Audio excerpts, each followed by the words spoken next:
Part 9 of Chapter 3. In the year 642 Al-Hijra, or 1244 of the Common Era, Shamsuddin of Tabriz came to Konya.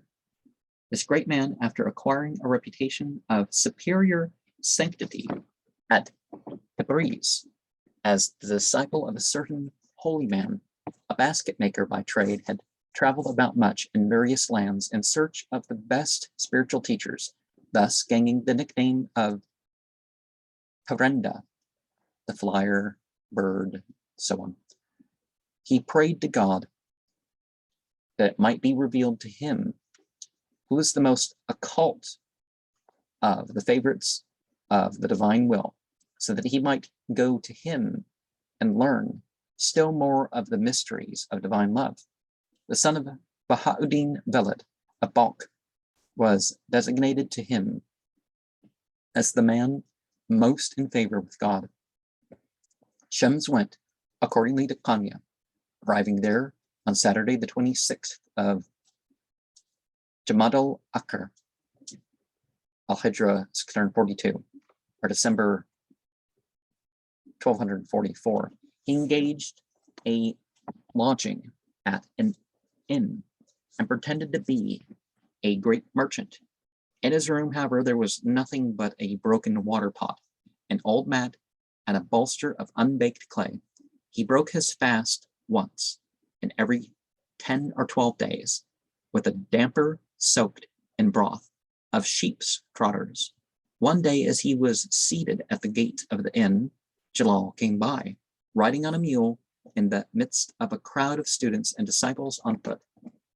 Shams ad-Din arose, advanced, and took hold of the mule's bridle, addressing Jalal in these words: "Exchanger of the current coins of recondite significations, who knowest the names of the Lord, tell me, was Muhammad the greater servant of God, or Bayezid of Bastam?"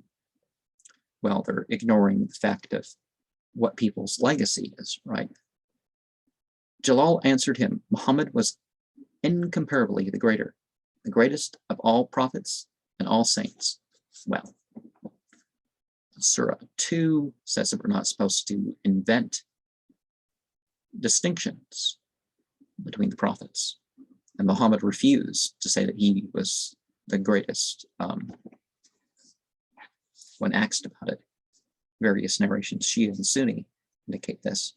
I don't know about Abadi because I don't have any of those volumes and haven't read any of them, even in translation. Then rejoined Shamsuddin, "How is it that Muhammad said, 'We have not known thee, O God, as thou rightly shouldest be known'? Whereas the Yazid said, 'Glory unto me. How very great is my glory.'" So, despite the others, there was some arrogance there, which is something you're supposed to deal with before you get to paradise of the hereafter, right? On hearing this question, Jalal fainted away. On recovering his consciousness, he took his new acquaintance home with him. They were closest together for weeks or months in holy communications.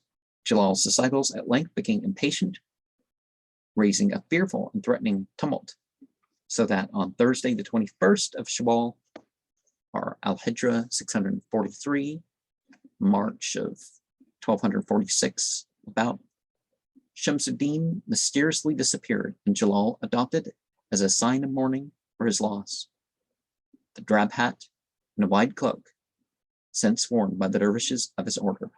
Now, Islam does not put for mourning clothes. That's not an Islamic practice. It was about this time also that he first instituted the musical services observed by that order. As they performed their peculiar waltzing, all men took to music and dancing in consequence. Fanatics objected out of envy. Well, I don't know about out of envy, but there's two types of fanatics, and one is the one that just, they have the title, and they tolerated all this other stuff, but that they wouldn't tolerate. Okay, and that's not why, for example, the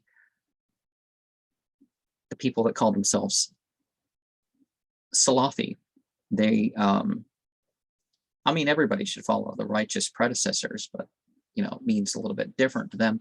That if they don't know one of them doing something, it must be wrong. And that's not quite how it works in Islam. They said that Jalal was gone mad, even as the chiefs of Mecca had said of old of the Prophet. His supposed malady was attributed to the malefic influence of Shamsuddin of Tabriz,